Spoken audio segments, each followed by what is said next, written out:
ಸಮಾಜಕ್ಕೆ ಗೌರವ ನೀಡಿ ಮನವಿ ಪಡೆಯಬೇಕಿತ್ತು. ನಾವೇ ಭೇಟಿಯಾಗಲು ಬರುತ್ತೇವೆ ಎಂದರೂ ಲಾಠಿಯಿಂದ ನಮ್ಮನ್ನು ಹೊಡೆಸಿದ್ದು ಖಂಡನೀಯ. ಇದು ಒಂದು ಸಾಕ್ಷಿ ನಮಗೆ ಇವತ್ತು ಈರಣ್ಣ ಕಡಾಡಿಯವರು ಹೇಳಿದರೆ ಭಾಳ ಸತ್ಯದ. ಯಾಕಪ್ಪ ಅಂತಂದ್ರೆ ನಮಗೆ ಗೌರವ ನೀಡಿ ಬಂದ ತಗೋಬೇಕಾಗಿತ್ತು. ಇಲ್ಲ ನಾವು ಬರ್ತೀವಿ, ಒಂದು 10-15 ಜನ ಬರ್ತೀವಿ, ನಮಗೆ ಅವಕಾಶ ಕೊಡ್ರಿ ಅಂತ ಹೇಳಬೇಕಾಗಿತ್ತು. ಯಾಕೆ ಎಲ್ಲ ಜನ ತೊಗೊಂಡು ಹೋಗ್ಲಿಕ್ಕೆ ಸಾಧ್ಯ ಇಲ್ಲ. ವಿಧಾನಸೌಧದೊಳಗೆ ವಿಕಾಸಸೌಧದೊಳಗೆ ಕಾರಣದ ಅದಕ್ಕೆ ಮತ್ತೇನೋ ಗದ್ದಲ ಆಗ್ತದೆ ಅಂತೇಳಿ ಯಾಕೆ ಒಬ್ಬ ರೆಸ್ಪಾನ್ಸಿಬಲ್ ಪರ್ಸನ್ ಮುಖ್ಯಮಂತ್ರಿ ಪಾಪ ಹೇಳಿದ್ದಾರೆ. ಆದರೆ ಅದಕ್ಕೂ ನಮ್ಮ ಈ ಸರ್ಕಾರಿ ಪೊಲೀಸರಿಂದ ಅಥವಾ ಆವತ್ತಿನ ಇಲ್ಲಿ ಜನರಿಂದ ಅವಕಾಶ ಸಿಕ್ಕಿಲ್ಲ. ಹೀಗಿದ್ದಾಗ ಇದು ಮೂಲ ಕಾರಣ ಆಯ್ತು ಇವತ್ತಿನ ಸಂಘರ್ಷಕ್ಕೆ. ಒಂದನೇದ್ದು ನಮ್ಮ ಮುಖ್ಯಮಂತ್ರಿ ಭೇಟಿ ಆಗಲಿಲ್ಲ, ಸ್ವತಃ ಬಂದ. ಎರಡನೇದು ನಾವು ಬರ್ತೀವಿ ಅಂತ ನಮ್ಮ ಸ್ವಾಮೀಜಿಯವರು ಹೇಳಿದರು, ಅದಕ್ಕೆ ಅವಕಾಶ ಕೊಡಲಿಲ್ಲ ಅಂದಾಗ ಸಹಜವಾಗಿ ಮನುಷ್ಯನಿಗೆ ಸಿಟ್ಟು ಬಂದುಬಿಡ್ತದೆ. ನಮ್ಮ ಸ್ವಾಮೀಜಿಯವರು ಬಸವ ಭಕ್ತರ ಜೊತೆಗೆ ಅವರು ಮನುಷ್ಯರಲ್ಲ. ಇಂಥ ಸಂದರ್ಭದಲ್ಲೇ ಅವರು ಒಂದು ಮಾತಾಡಿಬಿಡ್ತಾರೆ, ಹೇಳಿಬಿಡ್ತಾರೆ, ನಡೆಯಿರಿ ನಾವು ಸಂಘರ್ಷ ಯಾತ್ರೆ ಮಾಡೋಣ. ಇದು ಭಾಳ ರೆಸ್ಪಾನ್ಸಿಬಲ್ ಆಗಿ ಮಾತನ್ನು ಹೇಳ್ತಾ ಇದ್ದೀನಿ ನಾನು ಇವತ್ತು. ಈ ಮಾತನ್ನು ಬಳಸೋ ಅವಶ್ಯಕತೆ ಇತ್ತು ನಮ್ಮ ಸ್ವಾಮೀಜಿಯವರು ಅಂತ.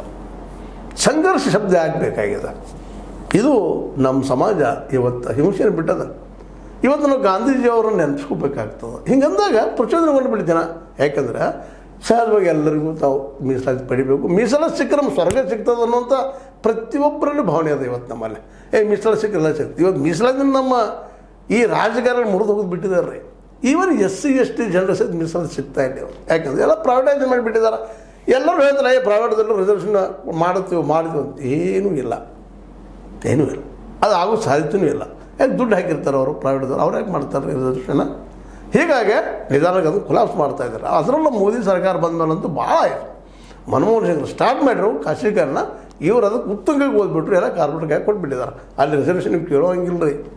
ಮೆರಿಟ್ ನೆಲೆಯಲ್ಲಿ ಜಾತಿ ವ್ಯವಹಾರ ಮಾಡ್ತಾರೆ. ಅದು ಇರಲಿ, ಮತ್ತೊಂದು ಚರ್ಚೆ ಮಾಡಿ. ಇದು ಮುಖ್ಯ ಉದ್ದೇಶ ಏನಪ್ಪ ಅಂತಂದ್ರೆ ಹೇಳ್ಬೇಕಾಗಿದ್ದಿಲ್ಲ. ಆ ಸಂದರ್ಭದಲ್ಲಿ ಸ್ವಯಂ ಬೇಕಾಗಿತ್ತು. ಗಾಂಧೀಜಿಯವ್ರು ನಾವು ಇವತ್ತು ಚೌರಿ ಚೌರ ಘಟನೆ ನೆನೆಸ್ಕೋಬೇಕಾಗ್ಯದ. ಚೌರಿ ಚೌರ ಹೆಸರು ಕೇಳ್ಬೋದು ನೀವು. ಆಗ ಗಾಂಧೀಜಿಯವ್ರು ಒಂದು ಡಿಸಿಷನ್ ಮಾಡ್ತಾರೆ. ಏನಪ್ಪ ಅಂತಂದ್ರೆ ಚೌರಿ ಚೌರದಲ್ಲಿ ಒಂದು ಪೊಲೀಸ್ ಠಾಣೆಗೆ ಬೆಂಕಿ ಹಚ್ಚಿಬಿಡ್ತಾರೆ ಹೋರಾಟಗಾರರು, ಆವತ್ತಿನ ಸ್ವತಂತ್ರ ಹೋರಾಟಗಾರರು. ಹಚ್ಚಿದಾಗ ಆ ದೊಡ್ಡ ಮೂಮೆಂಟ್ ಆಗಿರ್ತದೆ ಇಡೀ ರಾಷ್ಟ್ರ ತುಂಬ. ಅಂಥ ಮೂಮೆಂಟನ್ನು ನಿಲ್ಲಿಸಿಬಿಡ್ತಾರೆ ಅವ್ರು ಗಾಂಧೀಜಿಯವರು. ಅದಕ್ಕೆ ಟೀಕೆಗಳು ಸಾಕಷ್ಟು ಇದಾವೆ ಗಾಂಧೀಜಿಯವ್ರಲ್ಲ. ಆದ್ರೆ ಒಂದು ವಿಷಯ ನೆನಪಿಸ್ಬೇಕಾಗ್ತದೆ, ಹಿಂಸೆ ಇದಕ್ಕೆ ಪರಿಹಾರ ಅಲ್ಲ. ಆ ಹಿಂಸಾ ಮಾರ್ಗದಲ್ಲಿ ಅವ್ರು ಇರಲಿಲ್ಲ. ಅದಕ್ಕೆ ಗಾಂಧೀಜಿಯವ್ರು ಹಿಂದೆ ತಗೊಂಡ್ರು ಅನ್ನೋದು ಇತಿಹಾಸ ನಾವು ಎಂದೂ ಮರೀಲಿಕ್ಕೆ ಸಾಧ್ಯ ಇಲ್ಲ. ಇದು ನಮ್ಮ ಸ್ವಾಮೀಜಿಯವರು. ಇವತ್ತು ಅವರು ಹಿಂಸಾವಾದಿಗಳಲ್ಲ. ಸಂಘರ್ಷ ಆದಲ್ಲಿ ಬೇಕಾಗಿಲ್ಲ. ಉಪವಾಸ ಮಾಡಿರಿ, ಧರಣಿ ಉಪವಾಸ ಮಾಡಿರಿ, ಸತ್ಯಾಗ್ರಹ ಮಾಡಿರಿ, ಎಲ್ಲರೂ ಒಂದು ಅಹಿಂಸಾ ಆರೋಪದಲ್ಲಿ ಇರಬೇಕಾಗಿತ್ತು. ಆದರೆ ಈ ಮಾತನ್ನು ಅಂದ ಇನ್ನಷ್ಟು ಪ್ರಚೋದನೆ ಆಗಿ ಒಂದು